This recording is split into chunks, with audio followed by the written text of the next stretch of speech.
This is Newsroom. Hello and welcome once again from Johannesburg here in South Africa. My name, of course, Evan Jansen. The show is live, broadcast from our studios in Auckland Park. We're also streaming live on YouTube right now with our whole show available on our YouTube channel on demand. Today, we're back in Nigeria, well, where most of the country's votes have now been collated, with General Muhammadu Buhari given a solid lead in independent polls thus far. We look at inflationary pressures and the general outlook for the economy, with rates, fuel and electricity increases looming. We talk about the legacy later of Cecil John Rhodes, and we close the show with a look at the outcomes of untreated ADHD in our society today. But first, let's get the day's news from Adhd.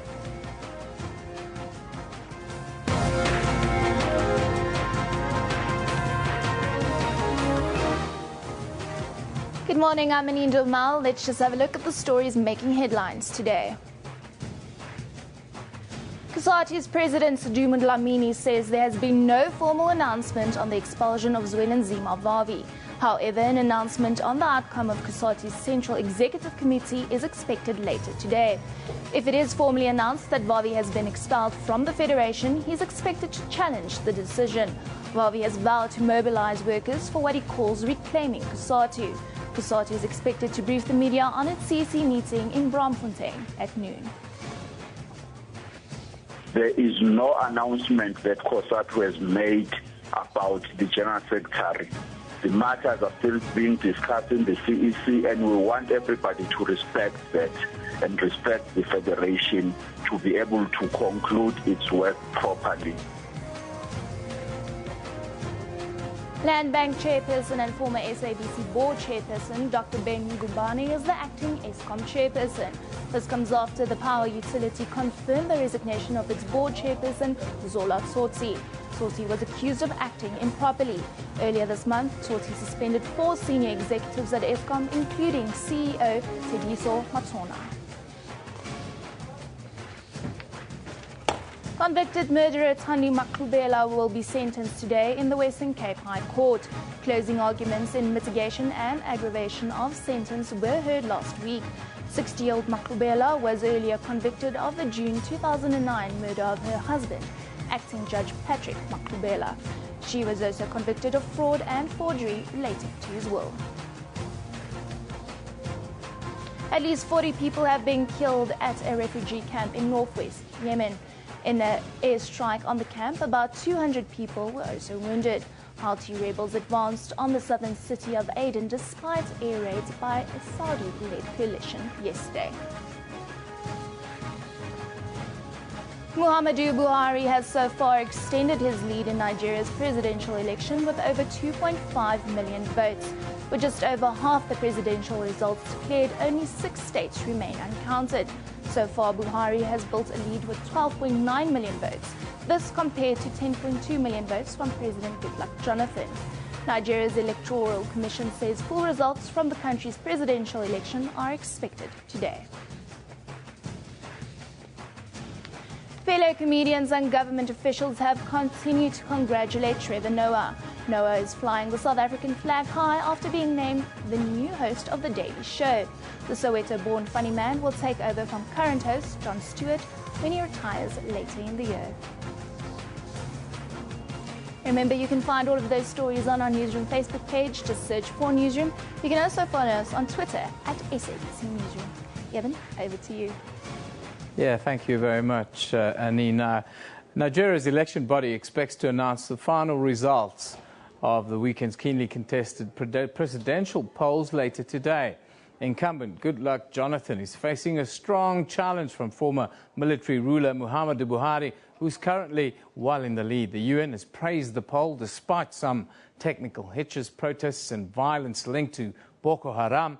Voting spilled into a second day in some parts of Nigeria after problems with new electronic card readers. Now, from Nigeria in Abuja, we are joined by normally our East Africa correspondent, Sarah Kimani. She is in West Africa to give us an update. Good morning, Sarah. Thanks for joining us again. Good morning, Eben. I am in Lagos and not Abuja. Are you in Lagos? Give us a quick update on the latest. What's going on, Sarah? Just tell us, Muhammadu Buhari, he looks like he's well in the lead, but the southern states still need to be counted, isn't it? Yes, he is in the lead, and he is open the margin, quite big margin now. We do not know if, when the other results come in, if it will turn the tables for him and put Jonathan in the lead. But he also, interestingly, took some of the areas that were traditionally Jonathan's. Also very interesting to notice that he took Borno State, probably showing that Nigerians were quite serious about insecurity. Borno is where Boko Haram has wreaked havoc for the last few years. Now, Sarah, what's the mood like amongst the people of Nigeria? I've read in some areas people are staying indoors. Yes, people are staying indoors, and in fact in Lagos, shops are closing quite early for fear of anything that could happen, post-election violence and all that. But today is when we will know for sure who the winner will be, because they will start announcing the results again from 10 a.m. Yesterday they went on until midnight. A lot of people following it on television, on social media was a buzz with the news, people, predicting how it will go from here in terms of the results. Today they begin again at 10 o'clock, and I think it should not take long. In 2 hours they will be done. Now, Sarah, let's talk about the fairness of the process thus far. There have been some speculation from the U.S. State Department that they are not 100% sure of this. What's the word back in Nigeria at the moment? Well, the concern is about the process of collation. Collation is where after the results have been after the votes have been counted, and now it comes to the part of delivering those results to the electoral officers. There's just a fear that maybe in between getting them from the polling unit to the electoral officers, those election sheets can be tampered with. And this is what the U.S. and the U.K. was raising concern about. In fact, a lot of people also here have raised concern and worry that there should be a way to tamper, to make sure that that process is tamper-proof. So far, it looks like it is going well. Those concerns may not be 100% correct, going by what is happening now. Sarah, let's quickly talk about the two candidates, what their utterances were with regards to accepting results before the start of this election. Both Buhari and Goodluck Jonathan said that they would accept the outcome, and that they even gave each other a hug before the election started last week. Are they still saying the same things? Is this what they're saying now that Buhari is seen to be well in front? Well, the two men are completely quiet, but their supporters are on the sidelines, each claiming victory. We've had stretches where the spokesperson for Jonathan has said that they know they're winning. On the other hand, we have seen supporters of Buhari claiming the election has been stolen in some of the areas. But the two men, Buhari and Jonathan, we have not heard from them since the election started.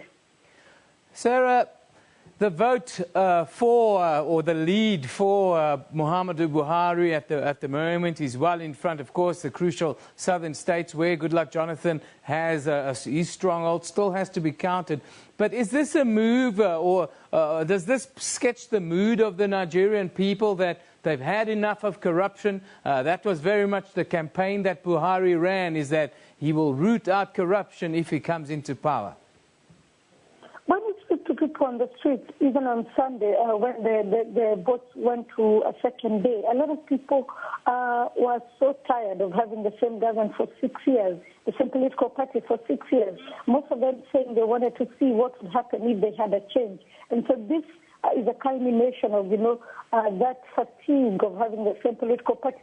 But like I said at the beginning of this interview, it is also a referendum of sorts on Jonathan's handling of the insecurity in the country and, what Boko Haram has done to people in Borno State.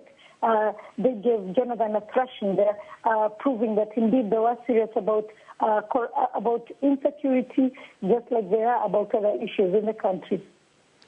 Thank you very much, Sarah Kimani. That's our East African correspondent who's in Lagos, giving us an update on the Nigerian election that's still ongoing. Now, with more than 80% of the presidential results now declared in Nigeria, the main opposition candidate, Muhammadu Buhari, has a lead of 2.5 million votes over the incumbent President Goodluck Jonathan there. results are not in from the populous southern states, where some say the race is still too close to call. The final outcome of the election is expected later today. A singular moment. Parties signing the attendance register at the results centre. The first state to be declared, Ekiti. But it's still too early to call. International observers also giving reports on the oil-rich nation's election. Attacks by Boko Haram in the northeast also vexing to the EU. I am not ready to send my people to be killed there. The EU reckons 82 people have been killed in a campaign of violence, 19 on the day of the poll. Boko Haram has nothing to do with this political exercise. That is a problem of its own, which is being handled effectively by the government. It has got nothing to do with elections, and it's being effectively handled by the president and our armed forces. We will also, elevate, intelligence, because these people, they live among the, for the operations. So we have to brief the intelligence gathering, and of course we have to equip the military. We have to, raise their morale, so that when issues like this come up, they will deal with dispatch. The Commonwealth Observer Group commended Nigerians on a relatively peaceful election. It did not spare politicians either. We are concerned with the tendency of some senior politicians, activists and party spokespersons who resorted to highly emotive rhetoric which could be regarded as the incitement to violence. The AU is satisfied. We support the work of INEC, and we urge them on to continue with their own independence and integrity, and we are hopeful that it's going to work out. It's the most watched election, but the world remains in suspense. Observers have urged the Electoral Commission to take its time to ensure the integrity of the results. And as those results keep trickling in, it's hoped that all parties will accept the outcome. Criselda Lewis, SABC News, Abuja in Nigeria. Yeah, that outcome is expected a little bit later today. We'll keep you updated how the story develops. But let's have a look at your views now. Your tweets at SABC Newsroom is where we've been talking about the hashtag Nigeria Decides. Now, Hash says, I think I've finally seen something that captures Nigerians' minds more than the UEFA Champions League and the English Premier League. Yes, thanks, Ash. A little bit of comic relief there. Footyographer says, after handing over to GMB, GEJ owes Nigerians apologies for how cruel and uneven he has treated the lots of us, says Footyographer. Ola Gorgoriola says, how can I look at the deer of patience and good luck and actually vote for them? Some Nigerians are actually strange. Nigeria Decides. There you have a picture of an old governor. Jega, we are waiting on the results. Says old school for you, love it. Fred Odofinbello says, Repa Network, Nigeria Decide. How long shall we wait for the result to be released? Well, Fred, maybe by this evening, early evening, afternoon. Finally, the Buharist says, see the zeal. Nigeria Decides. Yes, it's very much like a football match that they are watching a World Cup final there, it seems like. Passionate people, the Nigerians. Now, today's tweet of the day, well, something totally different. It comes from Sidechick, saying, congratulations in order for Trevor Noah. Yes, he is really breaking the boundaries and proving that Africans got what it takes.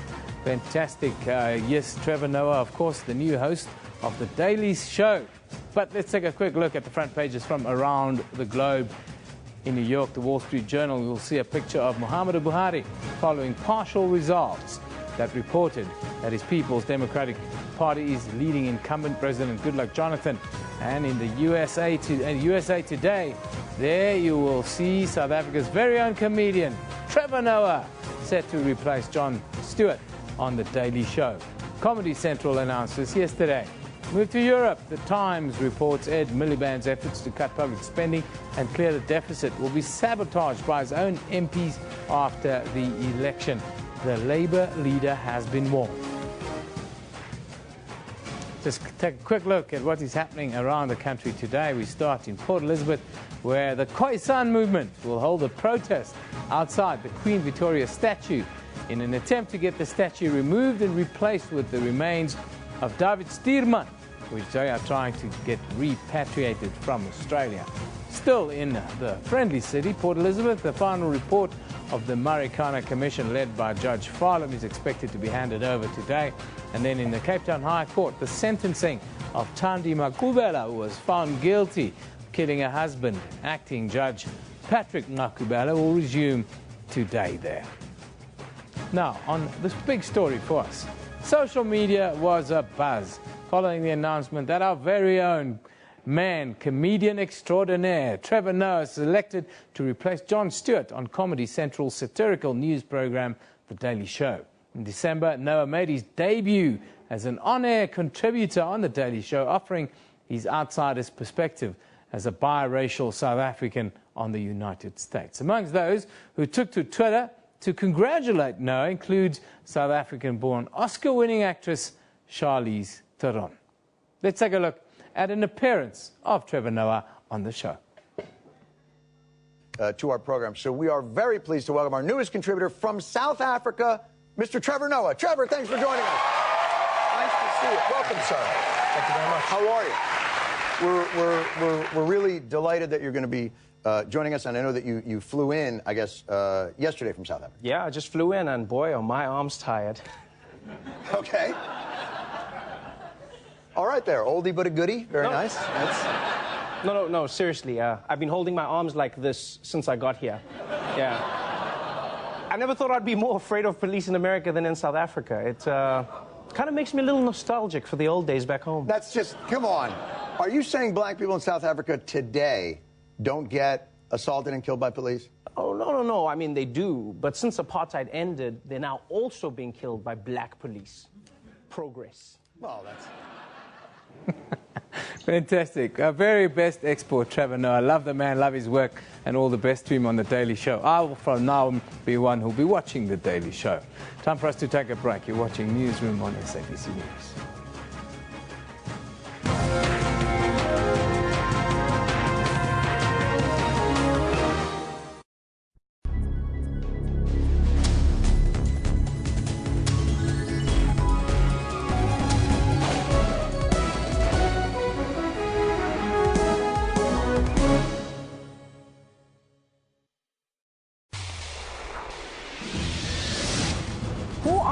You ask? This is who we are. We are technologically driven. We are unashamedly Afrocentric. We advise you not only on legal matters, but on health issues as well. We bring imagination to life. We celebrate arts and culture and lifestyle. We tackle life challenges head on. We dig deep. We probe. We question. We invite you to take a view from our house, as we tell it without fear, separating fiction from factual. We are the SABC News Channel. All news, all global, all the time.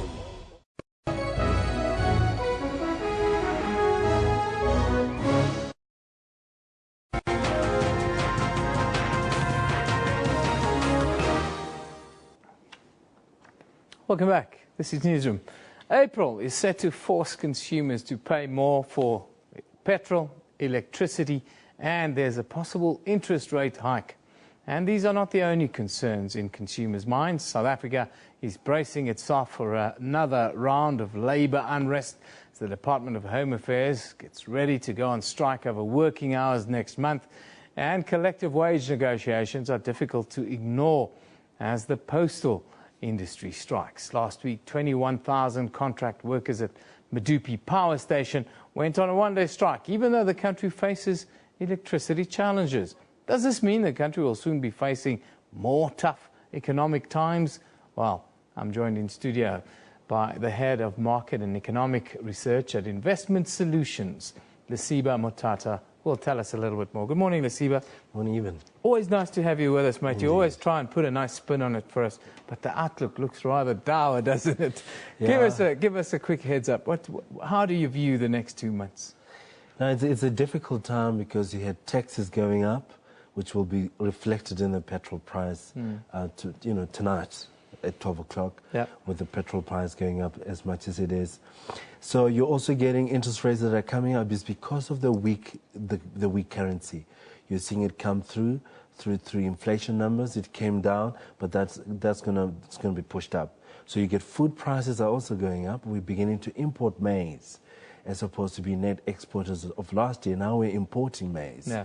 So you get a weak rand, you're getting taxes coming through, and all that is pushing up the inflation outlook in an environment of very weak economic activity.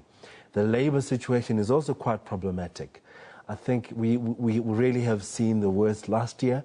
I'm hoping that we don't see as protracted of strikes like we've seen last year. That'll be very detrimental to growth.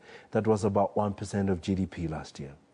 The prophets of doom who write in the daily newspapers say, if we have another period like we had last year, our economy will collapse. What do you say?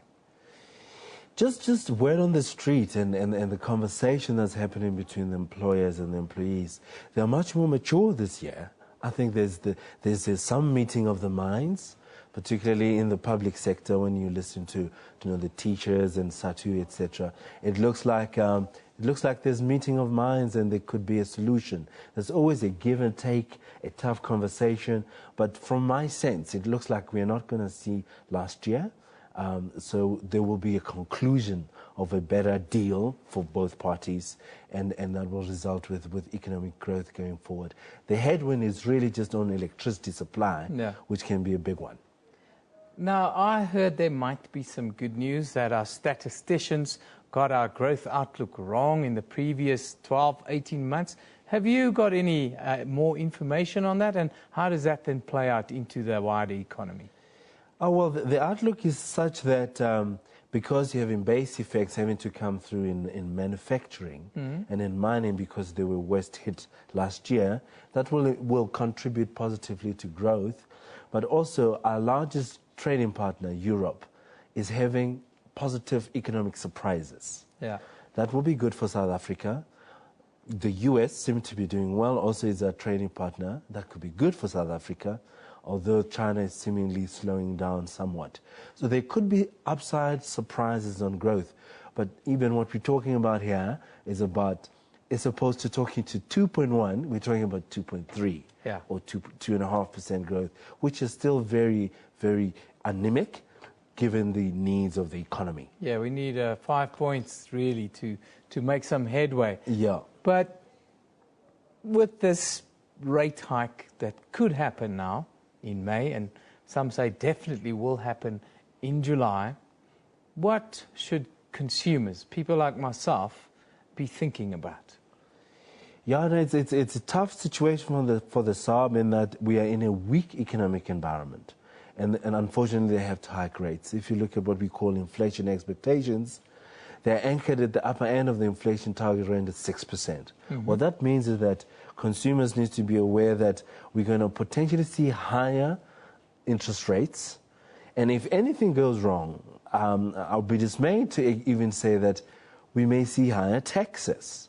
We're talking about the health bill that needs to be passed. All these things that require revenue from the government side could mean higher taxes. All that means that we need to have secure economic outcomes for households, pay down debt, don't take new debt, and make sure that your balance sheet is strong. How do we save then in this time? How do we save money? Where do we get money to save this, Eva?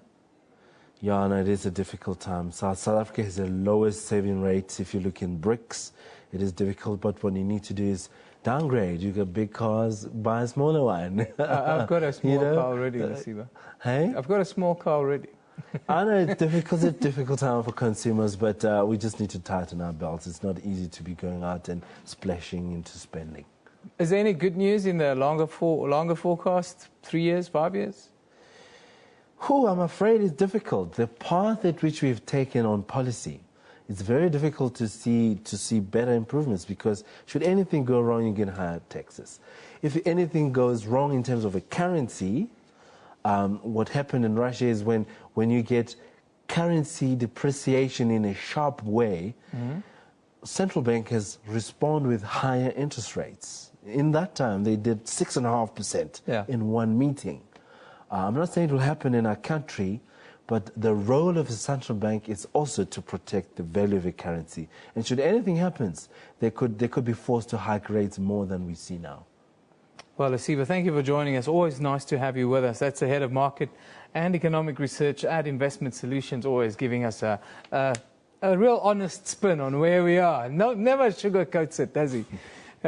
Save your money. Don't spend it on a big car. Petrol price is also going up, just so that you know. Let's move on.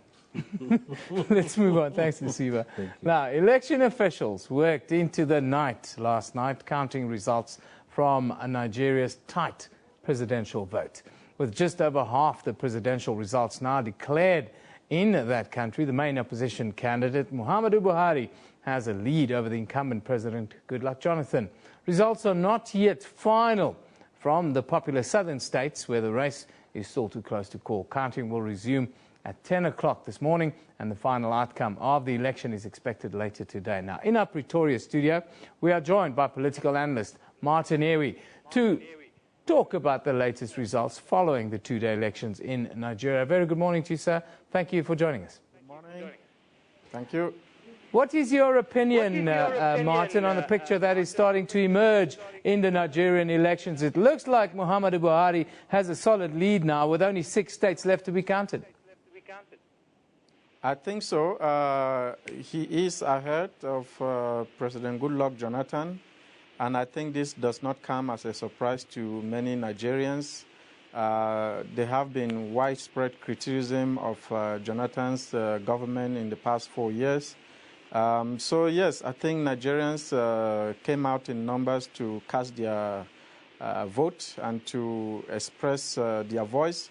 As we have been saying, that these elections is the prosecution of the past 4 years of President Goodluck Jonathan's rule. Whether has he been successful or has he failed? But from every indication, it's showing that people are not very happy with some of the things that he did during the past 4 years, especially the issue of Boko Haram, which really has embarrassed many Nigerians. Then there is also the problem of the economy, which is very, very sluggish. Then Nigerians are also complaining about electricity and fuel, which has not been well managed. So these are the key issues which I think if President Goodluck Jonathan loses, it will be because of these issues that Nigerians are not happy about. Now, Muhammadu Buhari, he has really been quite strong in his message around corruption and how he will tackle corruption. Do you think part of this is response to that election campaign, and that Nigerians are tired of the rampant corruption that's institutionalized within the state?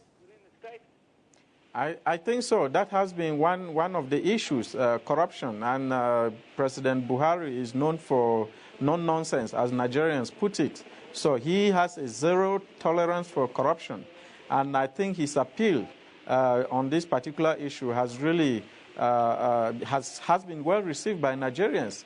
Because, again, we know that this is not the first time that Buhari is running for elections. This is actually his 4th time, and his 2nd time running against President Goodluck Jonathan. So if in the first time that he ran against him, this was in 2011, he ran with almost the same program, but yet Nigerians did not listen to that. So it means that things have actually deteriorated in the past 4 years, that President Buhari or Buhari's message has become so much important for Nigerians that they are now ready to vote for him. And I think it's purely because of the performance of President Goodluck Jonathan. Now, Martin, what about the threat of political violence? We saw last time after the announcement of the results, which is expected later today, that more than 800 lives were lost in political violence. We've seen that both candidates before the election said they will accept the outcome. But what about their supporters? What guarantees are there? I think we are still hanging on a very fine thread for this for these elections to fall apart. I'm really appealing to the international community to remain vigilant, to continue to deploy the necessary diplomatic measures to ensure that these elections do not fall apart. Because from what I see, you know, the candidates, the different political parties, the two main political parties have already filed for petitions for cancellation of elections in some other state. If you take, for example, the PDP has filed for cancellation of 7 states in the north.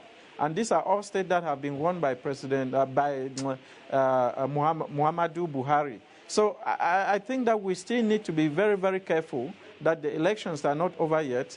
The results are coming in, and we are not seeing the parties being very happy. So we still need to continue to deploy the necessary measures for peace to prevail in Nigeria. Well, I thank you very much for joining us today. That's coming to you live from our studio in the capital, Pretoria. Political analyst Martin Newey talking to us about, well, the election results that's incoming in Nigeria. Of course, it's now, I can give you the number, more than 2.5 million votes is the lead that General Muhammadu Buhari has over the incumbent Goodluck Jonathan there. Let's move on now and take a look at your tweets at SABC Newsroom. That's where you send us your views. Paul Cantor says, well, we're talking about Trevor Noah. Paul Cantor says, don't know much about Trevor Noah. Good thing he got the Daily Show, though. An unconventional choice. Score 1 for something different. Well, you'll know all about him soon. He's fantastic. Trevor Noah, congrats, mate. You definitely deserve it. Made the right decision, the Daily Show did. Cheers, says Devon. And then this one from China. Trevor Noah, congratulations. We're looking forward to when you take over from John. That one from China. My Chinese reading is not so good. There we go. Nothing is impossible. Congrats, South African comedian Trevor Noah. There you have a picture of the Daily Show with Trevor Noah on Instagram. Can't wait.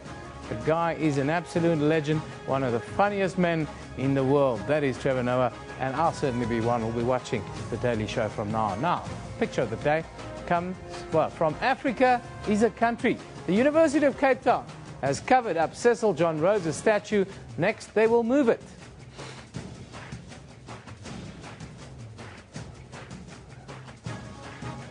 Now let's take a look at what's happening on our Facebook page. Police have announced a reward of up to 400,000 rand for information leading to the arrest of suspects in the latest killing of 3 police officers.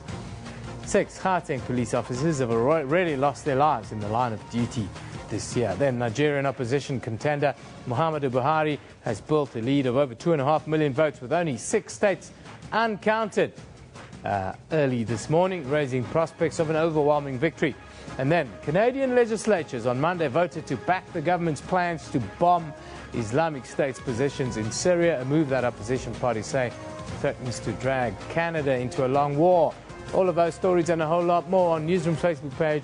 Also, our website is sabc.co.za/news, where you get all the latest updates all the time. Let's take a quick break. Be back with Rhodes' legacy after this.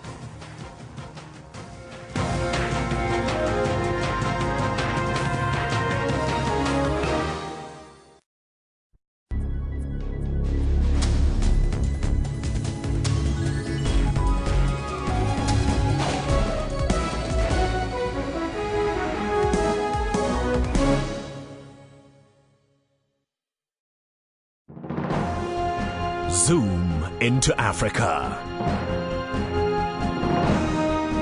This is Algeria. The president is Mr. Abdelaziz Bouteflika. Algeria got independent from France on 3 July 1914. The population is more than 36 million people. One of the major languages spoken is Arabic. Monetary unit is dinar.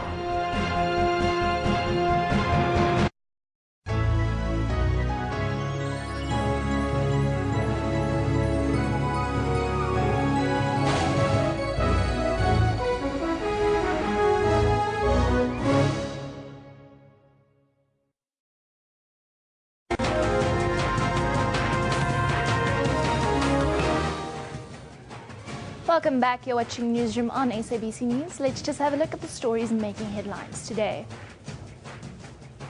COSATU's President Dumo Dlamini says there's been no formal announcement on the expulsion of Zwelinzima Vavi.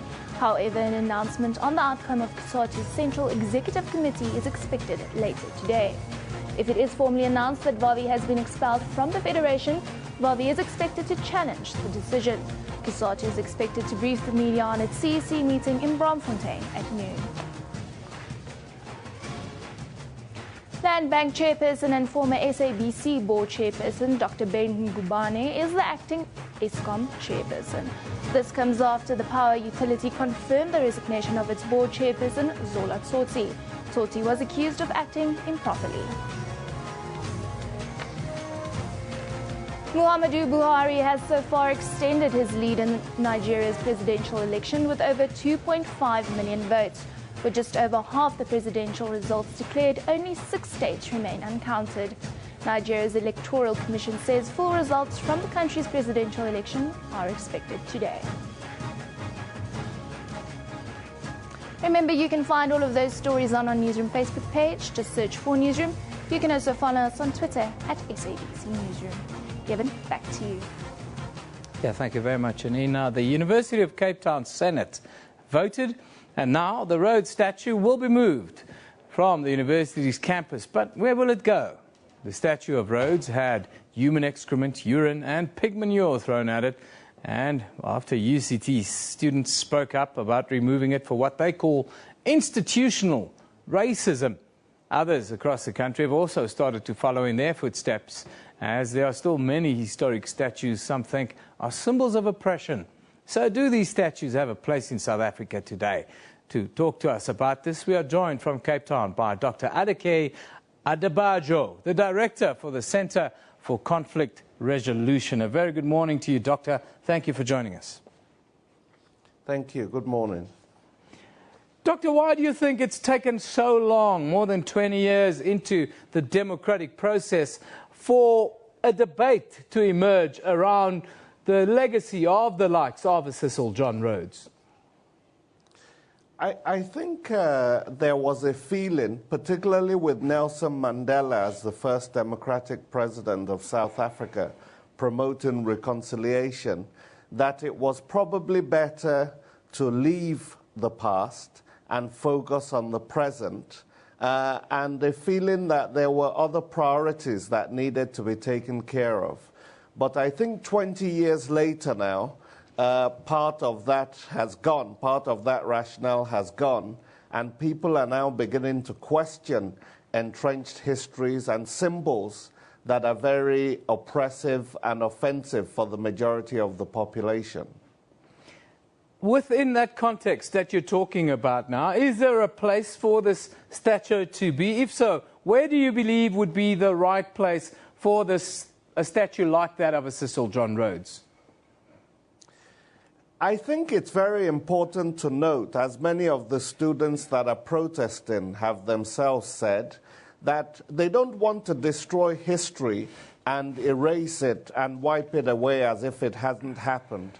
And their suggestion was to put this statue in a museum where one could provide a context for the sort of character Cecil Rhodes was, who was an imperialist, a plunderer, a racist, and one can put it in a museum where that context is actually provided. And I agree with the suggestion of the students that that's a good way of preserving history while not forgetting it.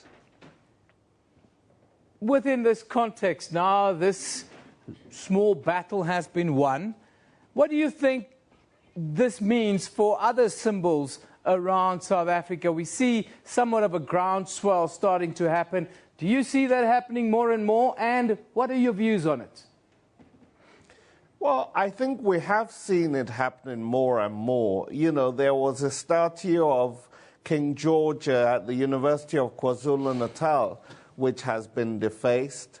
And you've had questioning of Louis Botha standing outside of the South African Parliament, and people like Julius Malema calling for it to be removed. I think that it's healthy to have a debate and a discussion on what the symbols are that actually litter the post-apartheid landscape and what they mean to various people. And one thing that's often pointed out is that the symbols of apartheid domination, people like Verwoerd and others, were removed after 1994, but British symbols like Cecil Rhodes, like the King George that I mentioned, were a lot slower. So my feeling is that it's healthy to have the debate, but one should also consult and listen to other views that may not agree, and at least try to convince them of the wisdom of it, while, of course, going through normal processes. Doctor, what about flaring up racial tensions and opening new wounds for a younger generation in South Africa that seem to have moved on a little bit?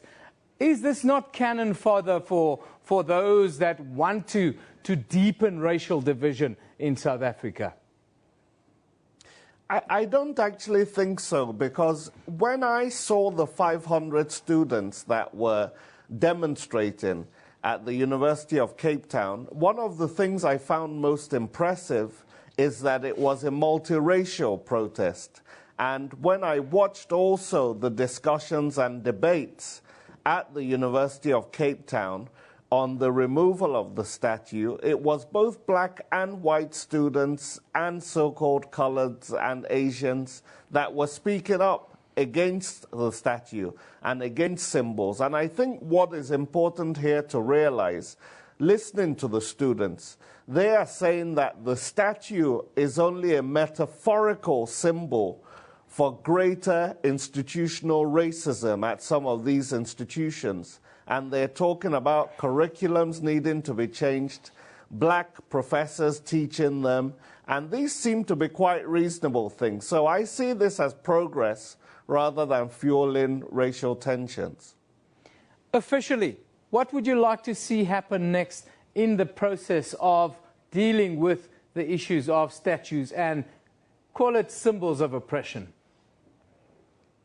Well, I mean, I think the dialogue that has been ignited by the students at the University of Cape Town needs to continue. And I think there's a process where the Heritage Council and the government has to consult in some cases with various populations to determine what happens in terms of these statues. But I do think it's important to try to find imaginative ways of dealing with it. For example, Freedom Park was juxtaposed with the Voortrekker Monument, which is preserving two histories. And I think in some cases there could be ways of doing that as well, but it's a very important dialogue that has started. Doctor, I thank you for joining us and giving us your views on this very emotive subject here in South Africa. Thank you once again. That's the director of the Centre for Conflict Resolution, coming to you live from Cape Town, Dr. Adhd. He's the director there. Let's have a quick look at your tweets. What do you say with regards to this subject? Next thing, they're going to demolish the Voortrekker Monument, says King K. It's no, King K. Don't do that. That is just not the right thing to say on social media. Anyhow, Bin P, Osama bin Pascal, says, the logic of demolishing statues of Paul Kruger, Cecil John Rhodes and the likes shouldn't exclude railroads and cities. Wow. Belinda says, statues. So people are going after other statues, so when are the black statues going to be removed?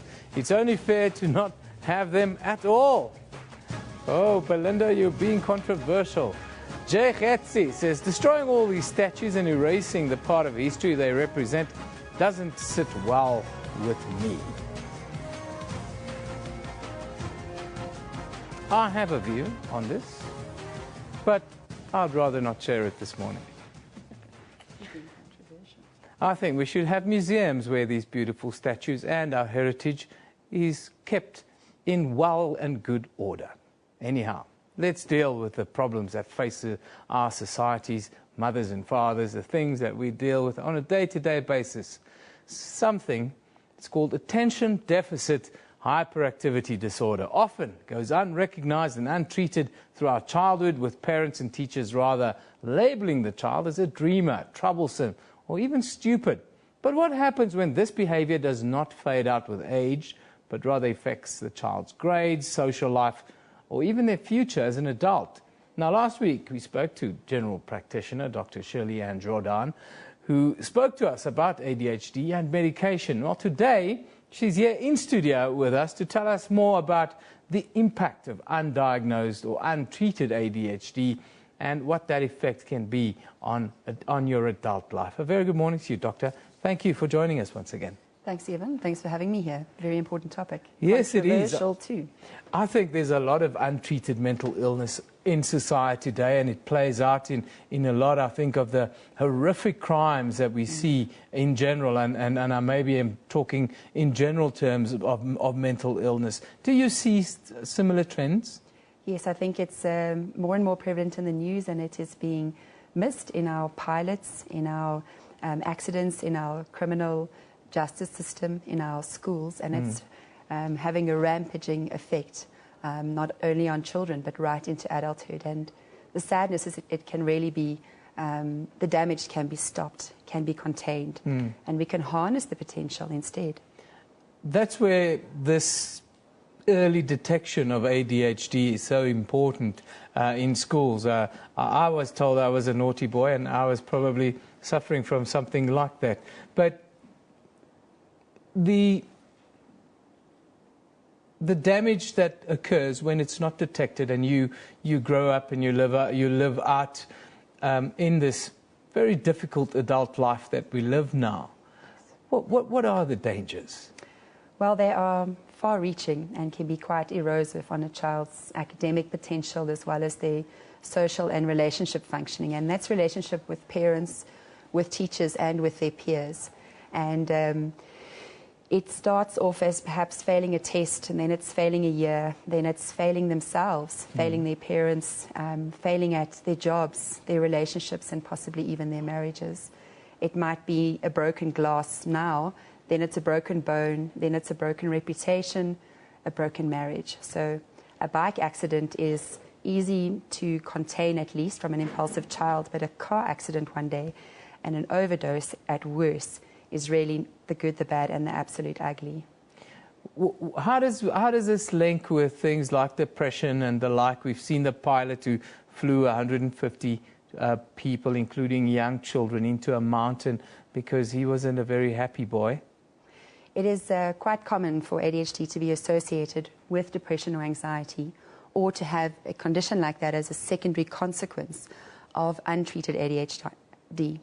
Often the girls who are missed because they're the inattentive subtype, they are not disruptive in class, they're just dreaming out the window, and they're missed because the teacher's just too happy to have some quiet children in the classroom.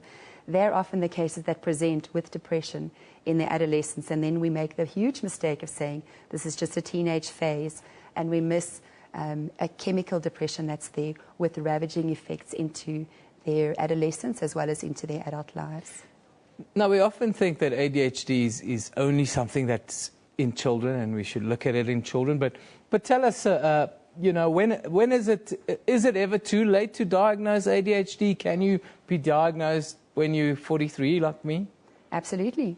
My own diagnosis was only as an adult, and I managed to get through school well and through med school with fear, fun, friends, very good study buddies, and a lot of fascination for the subject I was studying. And it presented actually with depression.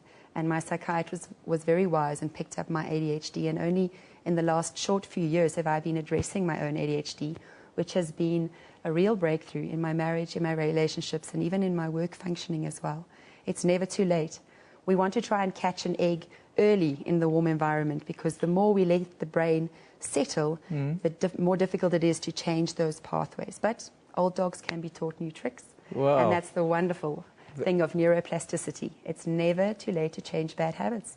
How does this disorder, how does it affect an adult compared to a child? Children are made out, oh, you're naughty, you just sit still. You're still naughty even.